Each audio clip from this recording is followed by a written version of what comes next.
Hey guys, Garrett.Sidler here with the Copper Canyon Real Estate team, brokered by EXP Realty.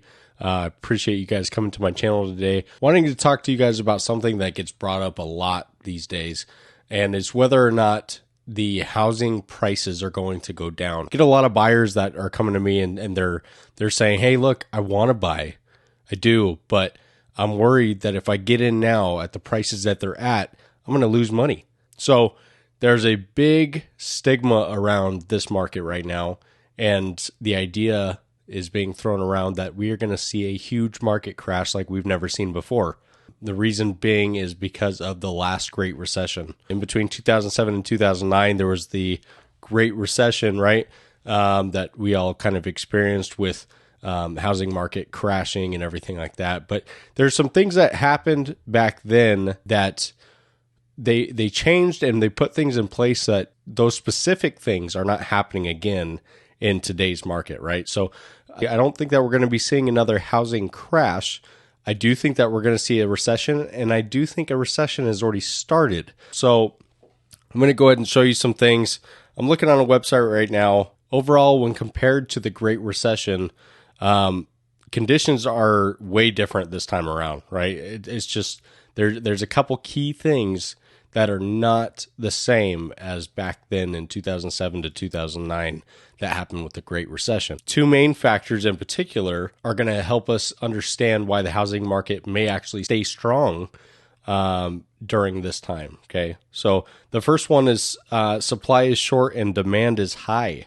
There was a glut amount of housing back between 2007 and 2009, and nothing like the inventory that we currently are seeing in today's market. Okay. That's a big factor in what happened with the recession. Supply and demand, just in general terms, when you have more supply than there is a demand, prices go down.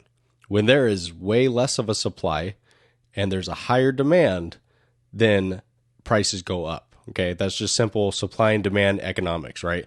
So that's a big difference right now between today's housing market and back then. Right now, you're seeing around 10 families for every house that's available that's currently looking for a home. So it's way off the charts. It's very, very different compared to 2007 to 2009, right? The second thing, lending standards are stricter compared to 2007 to 2009 than they are now, right? So they actually changed a few things in place back then after that Great Recession to change the market forever to where we weren't going to have those same issues moving forward. Okay. Nobody still predicted COVID, but COVID brought on a separate sort of issue, right? Compared to these lending issues that were going on back then. So a lot of times what was going on is the lending was very laxed, and people were getting in situations where there was a lot of foreclosures and things like that happening because people were getting approved when they really weren't able to afford their property, right?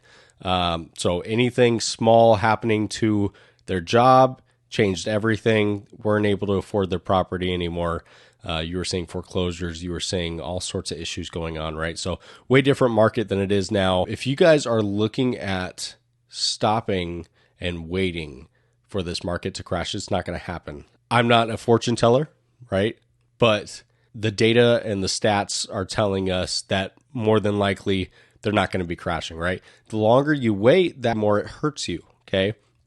So if you're worried about, hey, right now the interest rate's high, you're right, it is, totally. But they actually say it's going to be higher. It's going to go up. Right now, the rates are what it used to be prior to it going way down, like you guys saw in 2.5% to 3% just last year, right? So it's gone up again. We're reaching about 5% on average, but that's what it used to be. Okay, so that's not anything crazy. The only thing that's changed is obviously the price of the home. Okay, that's obviously gone up drastically in comparison to back when it was 5% before. So overall, lenders have strengthened their qualifying, requirements since then. And that's really changed the game for everybody coming in and buying a property.